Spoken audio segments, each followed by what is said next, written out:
Bulletin updates ఇక పలు వార్తా పత్రికల ప్రధాన అంశాలు మా కొలీగ్ భారతి అందిస్తారు. Bharati over to you. Good morning Santosh. ఇక ప్రధానంగా ఈరోజు వార్తలు చూసుకున్నట్లయితే ముందుగా ఈనాడులో చూసుకున్నట్లయితే హింస హెచ్చరిల్లుతుంటే మీరేం చేస్తున్నారు, సిఎస్ డీజీపీలపై కేంద్ర ఎన్నికల సంఘం ఆగ్రహం, హింసాకాండను తీవ్రంగా పరిగణిస్తున్నామని వ్యాఖ్య. ముందే ఎందుకు పసిగట్టలేకపోయారని ప్రశ్న, వాటిని ఎందుకు అరికట్టలేకపోయారని నిలదీత. నేడు ఢిల్లీ వచ్చి వివరణ ఇవ్వాలని ఆదేశాలు కూడా జారీ చేసినట్టు తెలుస్తుంది. ఇక ఎన్నికల రోజు నుంచి కొనసాగుతున్న దాడులకు సంబంధించి మరిన్ని అప్డేట్స్ కూడా మనం ఇక్కడ చూసుకోవచ్చు. తాడిపత్రిలో డీఎస్పీ చైతన్య దామనకాండ. తెల్లవారుజామున జేసీ ప్రభాకర్ రెడ్డి ఇంటిపై ప్రత్యేక బలగాలతో దాడి, సీసీ కెమెరాలు పగలగొట్టి టీడీపీ కార్యకర్తల సిబ్బందిపై దాష్టికం. ఎస్సీ వర్గానికి చెందిన దివ్యాంగుడు కిరణ్ తలపై బలంగా కొట్టిన డీఎస్పీ. కిరణ్ పరిస్థితి విషమం, జేసీ ఇంటి చుట్టుపక్కల ఉంటున్న టీడీపీ వర్గీయుల గృహాలపైన దాడులు. ఇక ఈ దాడుల్లో పలువురికి గాయాలు కూడా తీవ్రంగా తగిలినట్టు తెలుస్తుంది. రాజంపేట నుంచి వచ్చి మరీ అరాచకం, వైసీపీకి కొమ్ము కాసి డీఎస్పీ చైతన్యను తాడిపత్రికి పంపింది ఎవరు? అనంతపురం ఎస్పీకి తెలియదట. నేటి నుంచి ఏపీ సెట్ నిమిషం ఆలస్యమైన అనుమతి నిరాకరణ, ఉన్నత విద్యామండలి చైర్మన్ హేమచంద్రారెడ్డి స్పష్టీకరణ. ఇక పోలింగ్కి సంబంధించి అప్డేట్ చూసుకుంటే పోలింగ్లో రికార్డులు బద్దలు, పోస్టల్ బ్యాలెట్ హోమ్ ఓటింగ్ కలిపితే 81.86%. ఉమ్మడి విభజిత ఆంధ్రప్రదేశ్ చరిత్రలో ఇదే అత్యధికం. 2014తో పోలిస్తే మొత్తంగా 3.45%.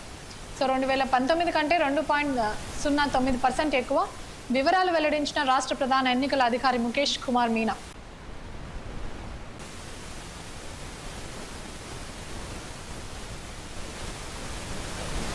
ఇక ఆంధ్రజ్యోతిలో ప్రధానంగా చూసుకుంటే ఇక్కడ కూడా ఏదైతే గొడవలు కొనసాగుతున్నాయో ఏపీలో దానికి సంబంధించిన ప్రధానంగా వార్త చూసుకోవచ్చు. రాష్ట్రంలో ఏం జరుగుతుందో, సిఎస్ డీజీపీకి ఈసీ సమన్లు, పోలింగ్ ముగిసిన ఈ హింస ఏంటి, కేంద్ర ఎన్నికల సంఘం సీరియస్, ఎన్నికల రోజున నిర్లక్ష్యం, ఆ రోజు తర్వాత కూడా ఇంత నిర్లప్తమా?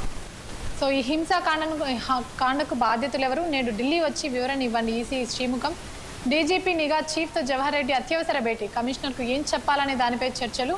ఇదంతా సిఎస్ వైఫల్యమేనని ఈసీ గుర్రు.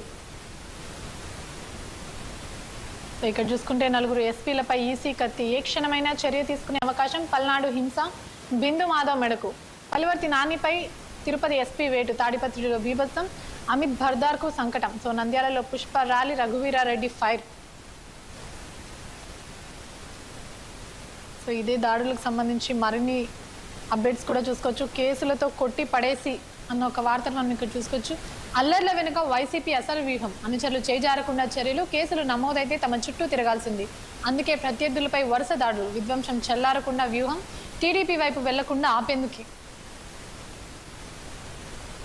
ఇక పోలింగ్కి సంబంధించి వార్త చూసుకుంటే దుమ్ము రేపిన ఓటింగ్ 81.86%, గతంలో కంటే 1.98% అధికం. అసెంబ్లీ సెగ్మెంట్లో 90.91%తో ధర్మ టాప్. అత్యల్పంగా తిరుపతిలో 63.32% నమోదు. పార్లమెంట్ స్థానాల్లో 87%, 6%తో ఒంగోలు ఫస్ట్. విశాఖలో అత్యల్పంగా 71.11 పోలింగ్. పట్టణాల్లో గతం కంటే 2.09 అధికంగా ఉన్నట్టు కూడా ఇక్కడ తెలుస్తుంది.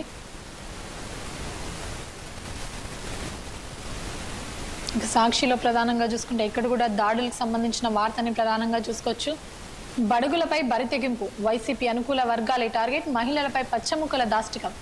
నర్సీపట్నంలో దుశ్శాసన పర్వం, ఒంటరి మహిళను జుట్టు పట్టుకొని ఈడ్చి కాళ్లతో తన్నిన అయ్యన్న అనుచరులు. కృష్ణా జిల్లాలో దమనకాండ, మహిళను ట్రాక్టర్తో తొక్కి చంపడానికి ప్రయత్నించిన టీడీపీ నేత, మహిళపై హత్యాయత్నాలు చేస్తున్న ఈసీ నిర్లిప్తత. గ్రామాలు వీడి చేస్తున్న అధికార యంత్రాంగం, ఓట్ల లెక్కింపు దాకా కొనసాగించేలా చంద్రబాబు పన్నాగం. రాష్ట్ర వ్యాప్తంగా దాడులకు పురిగొలుపుతూ భయానిక వాతావరణం. రాజకీయ ప్రత్యర్థులపై గ్రామాల్లో విచ్చల విడిగా దాడులు, కౌంటింగ్ కు వైసీపీ ఏజెంట్లను దూరంగా ఉంచడమే లక్ష్యంగా వ్యూహాలు. ఇక్కడ చూసుకుంటే టీడీపీ గూండాగిరికి పోలీసుల వత్తాసు, ఈసీ అసంబద్ధత నిర్ణయాలతో దాడులు, విధ్వంసం. చంద్రబాబు పురంధేశ్వరి ఒత్తిడితో పోలీసు అధికారుల బదిలీ, పథకం ప్రకారం ఆ ప్రాంతాల్లో పచ్చముఠాల స్వైర విహారం, కఠిన చర్యలు తీసుకోవాలని డీజీపీకి వైసీపీ ఫిర్యాదు. హింసపై ఈసీ సీరియస్, నేడు ఢిల్లీకి సిఎస్ డీజీపీ. పోలింగ్ కు ముందు ఆకస్మిక బదిలీలతో సమస్యలు ఉత్పన్నం, కొన్ని చోట్ల పోలీసు ఏకపక్షంగా వ్యవహరించినట్లు ఎన్నికల పరిశీలన నివేదిక.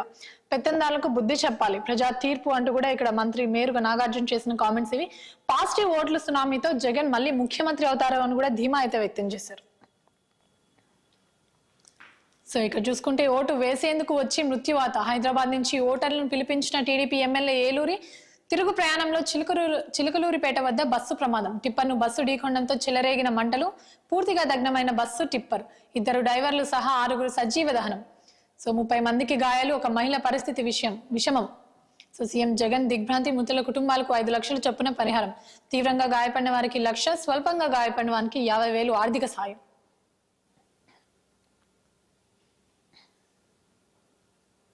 ఇక దిశలో కూడా ఈ దాడులకు సంబంధించిన వార్తని చూసుకోవచ్చు.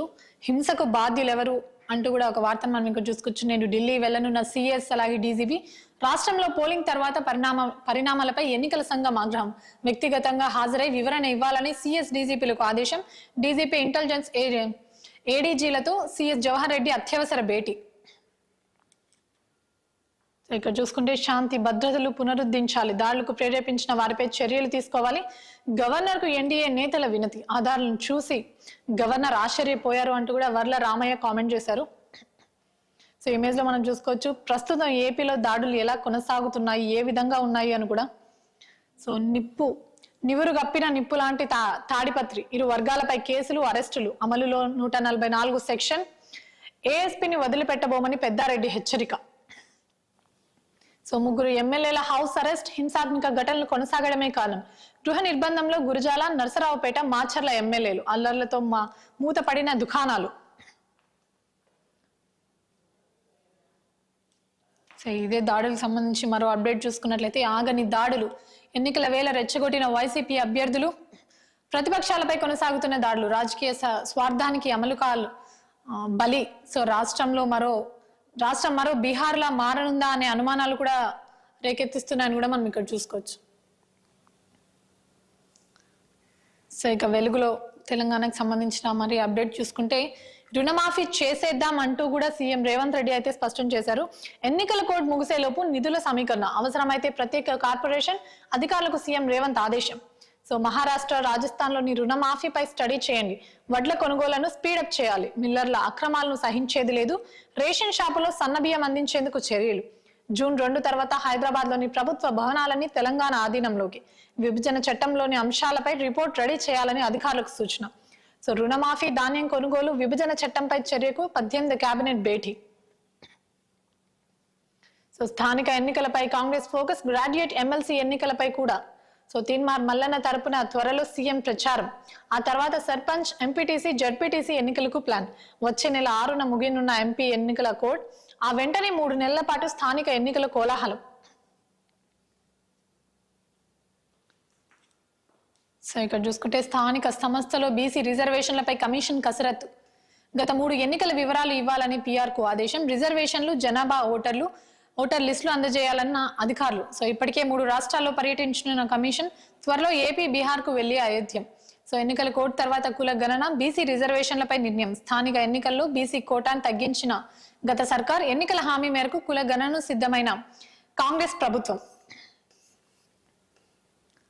సో ఇక మూవీ థియేటర్స్ కి సంబంధించిన ఒక అప్డేట్ చూసుకున్నట్లయితే రేపటి నుంచి సింగిల్ స్క్రీన్ టాకీస్లు బంద్. 10 రోజులు మూసివేయాలని కొందరు ఓనర్ల నిర్ణయం. ఐపీఎల్, ఎగ్జామ్స్, ఎలక్షన్ టైం కావడంతో తగ్గిన ఆక్యుపెన్సీ. పెద్ద సినిమాలు రాక, చిన్న సినిమాలు మెప్పించక నష్టాలు. నెలకు 5 లక్షలు ఖర్చు, కలెక్షన్ మాత్రం 2 లక్షలు. సో ఇక బీజేపీ నేత కిషన్ రెడ్డి కామెంట్స్ మనం ఇక్కడ చూసుకున్నట్టయితే బీఆర్ఎస్ పని అయిపోయినట్టే అంటూ కూడా కామెంట్ చేశారు. రాష్ట్రంలో మేమే ప్రత్యామ్నాయం. బీఆర్ఎస్ కాంగ్రెస్ తీరు వల్ల రాష్ట్రంలో ఆర్థిక సంక్షోభం రావచ్చు. ఓటు బ్యాంక్ కోసం ఆ 2 పార్టీలు ప్రజలను మభ్యపెట్టాయి. హామీల అమలుపై రాష్ట్ర సర్కార్ను నిలదీస్తామని ప్రకటన. సో ఇవి ఇక ప్రధానంగా ఇవాళ పత్రికలోని వార్తలోని